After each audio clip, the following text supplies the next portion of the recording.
Hi, I'm Nancy Hinson. In this segment, we're going to learn a little bit about who is using LabVIEW and who should be using LabVIEW. One of my good friends, Darren Nattinger, who has been at National Instruments at Bennett NI for 25 years, has a very interesting question on his LinkedIn page.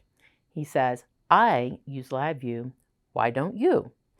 It's really interesting to think about who is currently using LabVIEW and who should be using LabVIEW.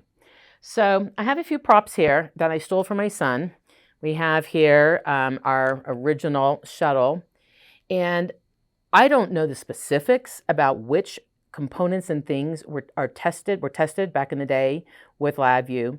I just know that LabVIEW is used consistently when engineers need to interface with instrumentation. They need to interface with hardware.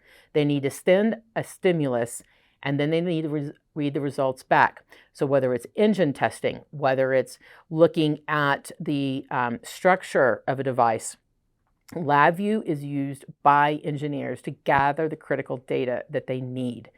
And whether it was decades ago, LabVIEW did turn 37 this year, or whether or not someone is designing the 7th generation fighters, I did say 7th generation fighters, the electrical components, the physical components, everything needs to be tested and validated when you're designing and then when you're rolling into production. That is what LabVIEW does.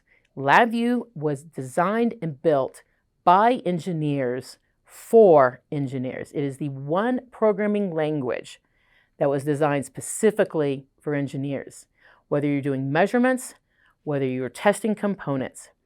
And LabVIEW is simple enough that I can get started in LabVIEW rather quickly, and my project may be much simpler than the 7th generation fighter. I might just need to measure a couple temperatures, a couple pressures, get a waveform. I may have a very simple task as a student in the lab. I can use LabVIEW for my simple task. That same platform of LabVIEW and hardware is used today by almost every spaceflight company, launching the rockets, designing the systems for all the ground support. So I encourage you as an engineer, pick up LabVIEW, go through some of our lessons, and go engineer ambitiously.